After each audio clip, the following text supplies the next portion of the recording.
بسم الله الرحمن الرحيم يا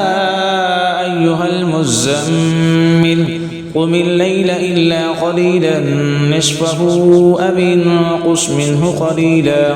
أو زد عليه ورتل القرآن ترتيلا إنا سنلقي عليك قولا ثقيلا إن ناشئة الليل هي أشد وطئا وأقوم قيلا إن لك في النهار سبحا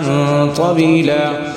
واذكر اسم ربك وتبتل إليه تبتيلا رب المشرق والمغرب لا إله إلا هو فاتخذه وكيلا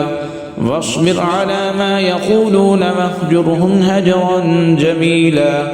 وذرني والمكذبين أولي النعمة ومهلهم قليلا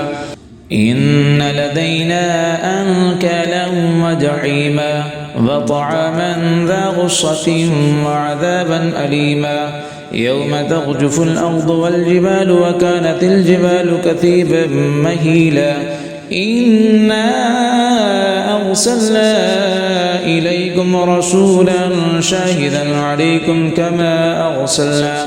كما أرسلنا إلى فرعون رسولا فعصى فرعون الرسول فأخذناه أخذا وبيلا فكيف تتقون إن كفرتم يوما يجعل البلدان شيبا السماء منفطر به كان وعده مفعولا إن هذه تذكرة فمن شاء اتخذ إلى ربه سبيلا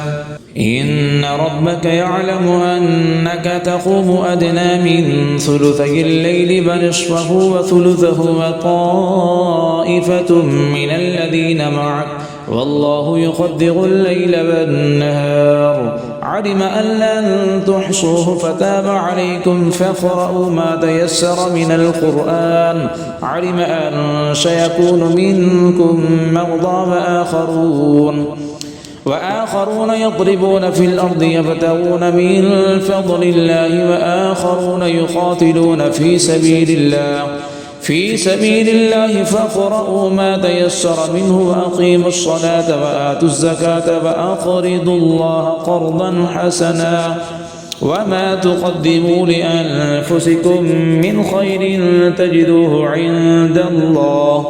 عند الله هو خيرا وأعظم أجرا واستغفروا الله إن الله غفور رحيم صدق الله العظيم.